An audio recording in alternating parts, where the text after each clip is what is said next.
In the meantime here, let's bring into the conversation national security expert and analyst and retired Marine intelligence officer, Hal Kempfer. He joins me.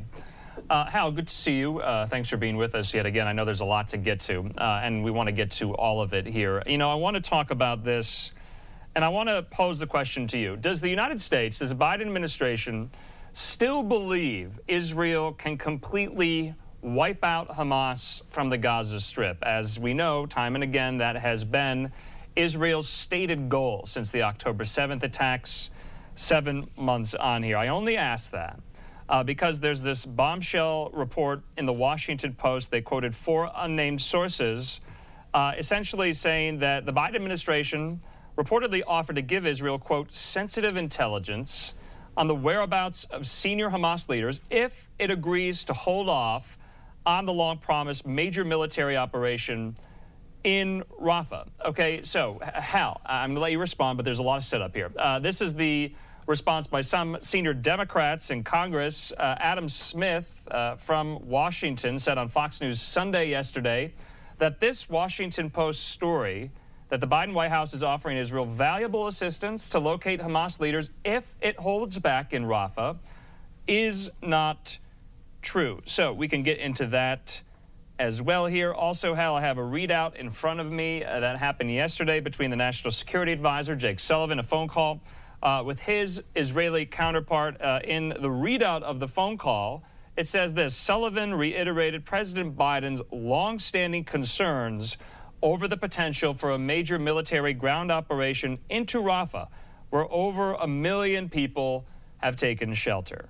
It goes on to say he discussed alternative courses of action to ensure the defeat of Hamas everywhere in Gaza. All right, Hal, my question now finally. What are those alternative courses of action? And does the Biden administration still think Israel can achieve this war aim?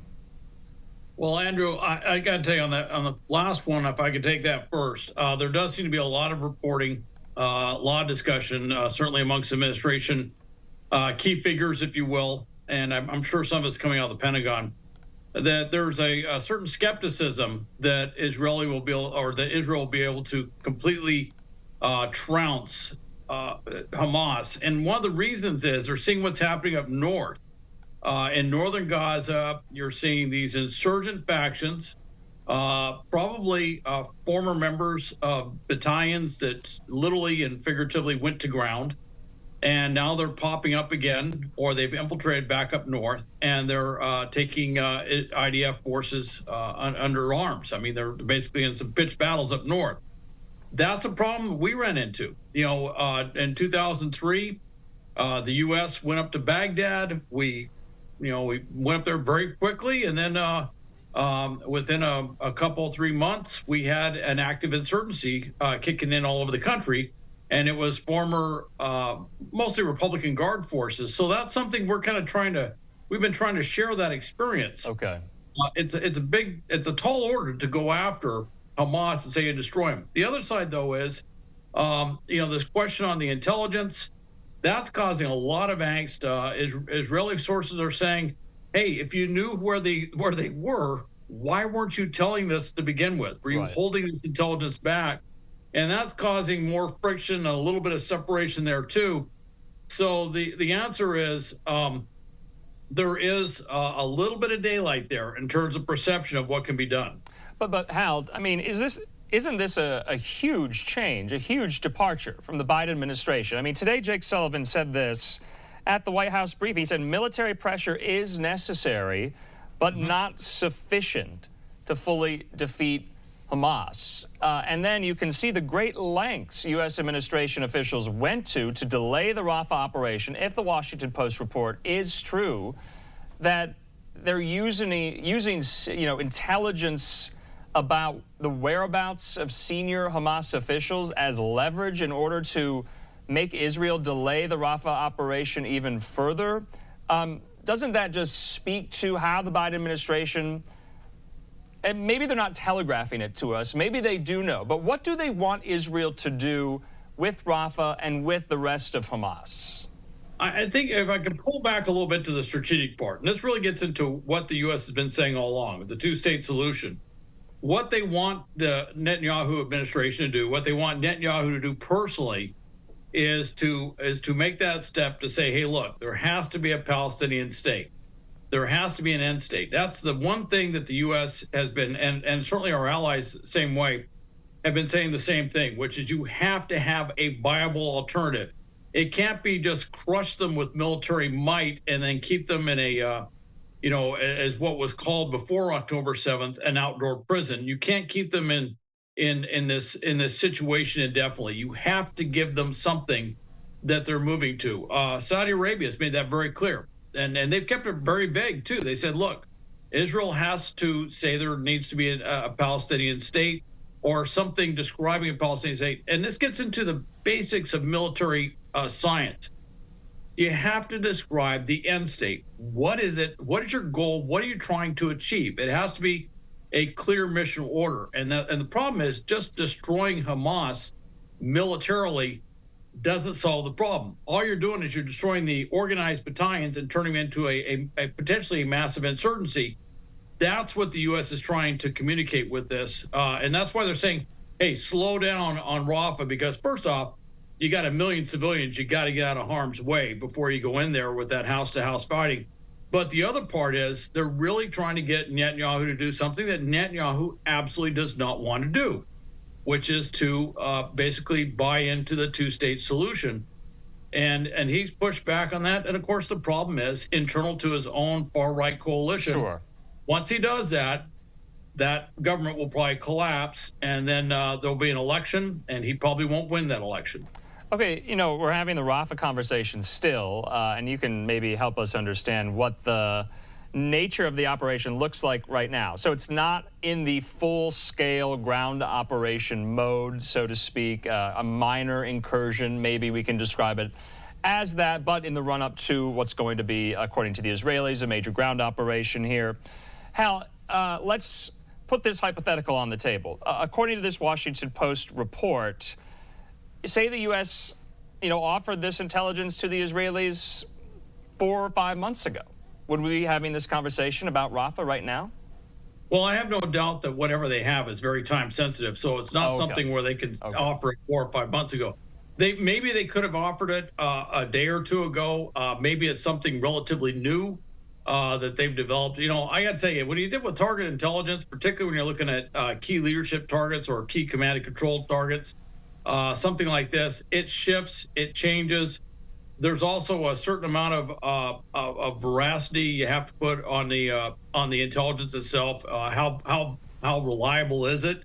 And we have various rating scales on whether it's a reliable intelligence or not, based on the means it was collected. If it's human intelligence, you have to validate your human sources. You have to do a lot of things, so they can give it to them. The other thing, though, is where would these targets be? And I think the concern is that they may be in places that the U.S. would like the Israelis to avoid targeting right away because of the potential collateral damage. If you got key leadership targets, deep underground in Rafah, and there's thousands of civilians that live above that ground, and they decide to use, say, one of our 2,000-pound bombs to go after them, you can imagine what that will turn into. Okay. And so there's a lot of decision making in terms of what to share, how to share it. Okay. Hal, is this how friends treat each other, the U.S. and Israel? I mean, how would you characterize the relationship right now? Is it a new low? Is it on ice? Is it chilly? Give us a kind of order of magnitude here throughout the last 7 months. Is it at the lowest ebb it has been? Oh, I think so. I think it's the lowest ebb.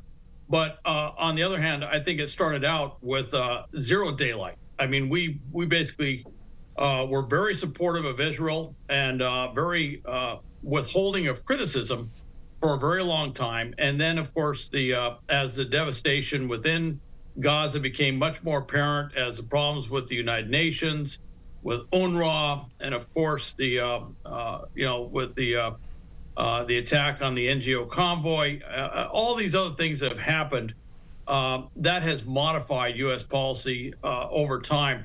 So there is criticism, On the other hand, there are some things that the U.S. has been watching Israel to do. Israel says, "Hey, look, we're gonna put in humanitarian aid, and we're going to take care of the civilians." And frankly, the U.S. just has not seen that, nor has any of our allies seen that. Okay. You haven't seen this massive influx of aid.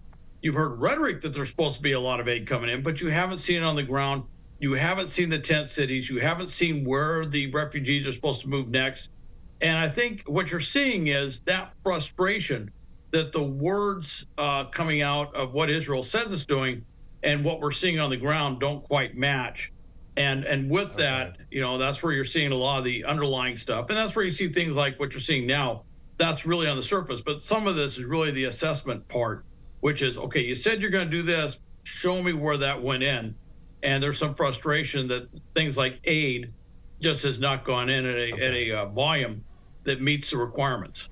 I mean, Hal, you and I have talked about this war and the Russia-Ukraine war for the last 2+ years consecutively. And in kind of the theme of some of our discussions is, war brings a lot of contradictions. And so I want to pose some here to you. Jake Sullivan also said this today, that essentially, and I lost my place here. He said this: Israel has an unusual, even unprecedented burden in fighting this war because Hamas uses hospitals, schools, and other civilian infrastructure. On the other side of that, there was this intelligence assessment, this kind of review, this document to assess whether Israel was essentially, committing human rights violations in their prosecution of this war, and the United States could not have, made such a declarative statement, but they had evidence to say so, but they could not conclude definitively here. So how can Jake Sullivan say that today at the White House, and the same Biden administration and the Biden administration's State Department come up with such an assessment here? If they're acknowledging the very difficulty of the urban warfare in Gaza, but saying this opens Israel up to violations of human rights, war crimes, so to speak here, do you think that's a contradiction? Well, if you look at the State Department document, it says in general, and it's not specific, but it says in general there may have been violations of humanitarian law by Israeli forces. All right, and basically it has no specificity in it. It doesn't give any specific instances that jump out very quickly to say these are clear-cut violations, the sort of thing that can end up in some sort of a criminal proceeding. The other thing it says, which I have to tell you has largely been overlooked, and one of the reasons that the U.S. is opposed to what the International Criminal Court is doing, is it says Israel has strong internal controls, I'm using that term, in terms of its legal oversight and jurisprudence dealing with these matters. In other words, that when they do violations, they have the control, the system, or the command and control, the systems, jurisprudence systems within the IDF to deal with that. So that's part of it. The other, though, is I don't know if it's necessarily completely opposite. It does seem a little incongruous. Okay.